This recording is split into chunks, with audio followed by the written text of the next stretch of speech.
Hey everyone, this is James here from TDB bringing you another Inbetweenisode. Today I am going to be talking about a topic about closing out a session, specifically if you're doing kind of a bigger tea session rather than kind of like a more routine tea of the day sort of thing. So if you're having a tea session with someone else or a couple other people and then you're trying to figure out what order you want to go in and how you want to finish it. Or if you're just like myself today, where you have been drinking a lot of tea today because I have been filming Inbetweenisode, so I was just hitting the 2005 Bianhao Iwu, really great tea earlier today, and so trying just to figure out what to wrap it with. And so one way you can think about it is you will tend to, in a session, usually what you'll end up doing is focusing on certain tea types or whatever. Like it could be Iwu teas, you could be focusing on like a certain age range. So rather than saving the best for last, I think that's a mistake that sometimes gets made. The reason why you would not want to save the best for last is because, like kind of like I was saying, your palate can get a little burnt out and you're not going to be at perhaps your best potential to taste that. So what I found is that, and I found that people tend to gravitate towards the same sort of solution, is that wrapping on something that's a bit older, maybe something that's traditionally stored, something that's more fully fermented, is a great way to kind of wrap it up. So a couple options. You could go Old Liubao, which is what I'm going to be doing here. You could go for an aged oolong. You could even go for something like ripe. For instance, my friend Meng, who I often have tea with, he doesn't always like to end on something that is like old, like Liubao or whatever. He will often choose for something like the ripe. So I had a session with him a week or two ago. We wrapped with the 2007 Dai Anchang ripe, which is a very nice ripe, and I guess it is 18 years old, but it doesn't necessarily have like that kind of age taste that you're going to get from like, I don't know, like 80s, 90s Liubao or whatever. A couple other people I've wrapped up sessions with. Skylark, we have wrapped usually with kind of an older Liubao. Bev, when I'm drinking with Bev, we go through quite a lot of teas, and we'll usually go from youngest to oldest, and that just tends to be kind of the way that things gravitate. So we're almost always wrap up on something from the last century, so 80s or 90s, something like that. And myself, I will do all of the above. I guess what I've been doing the most lately is wrapping on an Old Liubao, occasionally an Old Oolong. I usually prefer not to do the ripes. Put up against each other, I will almost always choose something that is older versus like the more fully fermented younger tea. And that tends to be kind of just how I prefer it. You want something that's good because you don't want to just have like kind of stupid everyday tea, not stupid, but everyday tea when you're having people over. You want to have something that's, pretty decent, people are going to enjoy, but you don't necessarily want to bring out the absolute kind of highlight of the session at that point. Because, at this point, people have had a lot of tea. It's probably hitting people differently. It's not necessarily a tea to focus on specifically, but a tea to kind of like improve just the environment and the socialization and all of the different things that go on during the tea. So today's tea, I will be talking about the 1980s Village Liubao, and I will just be kind of casually drinking it. I have been drinking a lot of tea today. This is like my fourth tea of the day. I haven't drank all of them all the way to the end, to be clear. So what I am craving is something nice, old, mellow, and this tea should hit the spot. So Teas We Like sold this tea for a while. Pretty decent tea overall, and it is sitting right here. And let's drink. Okay, so here we go. And, as I was kind of started to brew this tea, I also realized that this is exactly how Denny and I tend to approach our sessions, too.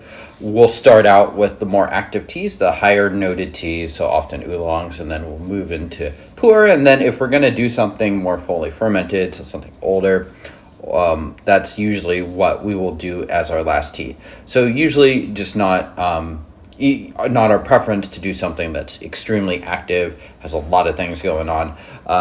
Like something more for slowing down and sipping on is how I tend to think about the ideal teas to close out a session. And in a way, it kind of resets your palate too, where you might have had a lot of stuff going on, depending on how many teas you've had earlier. Just kind of a way to just slow down. I mean, in fact, I tend to drink these teas a little bit differently. I think the brewing Brewing in general for older teas is pretty forgiving. You can be a little bit more casual about it rather than having to do like super precise steeps, super quick steeps for like Wooey Oolongs or something like that. Cheers.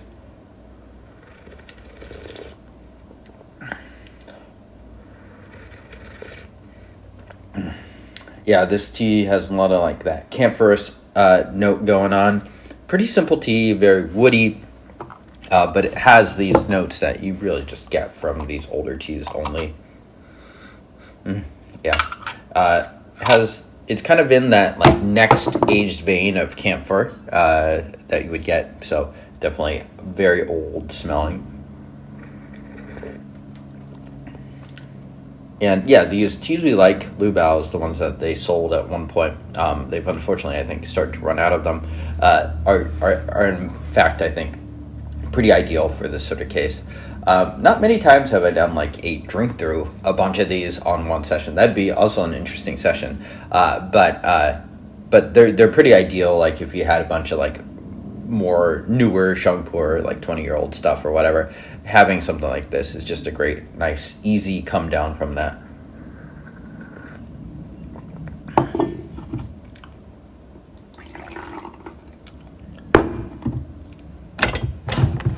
I'm gonna do just one more. This is a tea that you could definitely leaf up, or you can leaf down if you really want. Leafing up will probably be a little bit more interesting, but because I have already had quite a bit of tea today, I'm probably under leafing just a little bit. As a result, I will do a little bit longer steeps on this guy. Very distinctive look to this Village Liubao.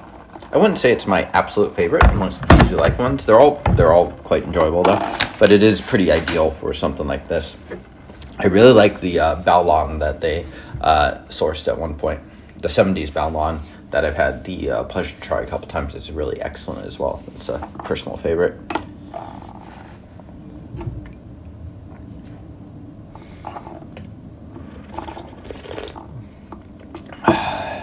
And I say slowly sip on as I brew relatively quick.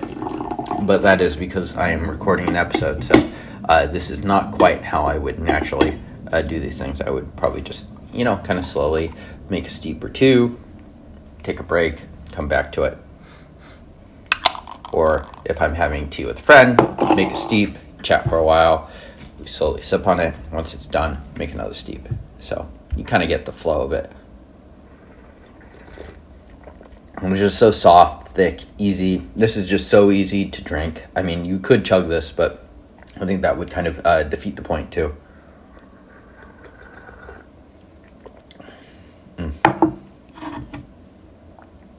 Very woody.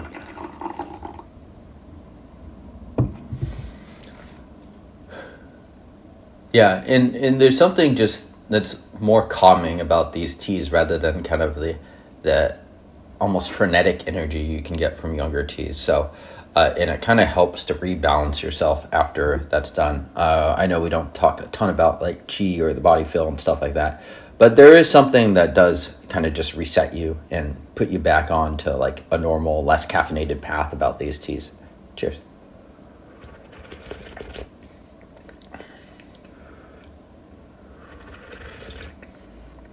Brewed harder like this, you'll probably get kind of a preview of what it's like to increase the leaf thing. It's definitely more active. It's a little less soft, but it's probably definitely more interesting as far as kind of mouthfeel and thickness goes. And yeah, this is definitely a tea that you can brew many, many different ways. So yeah, thank you for tuning into this episode. Let me know how you liked it, and I will see y'all next time. Cheers.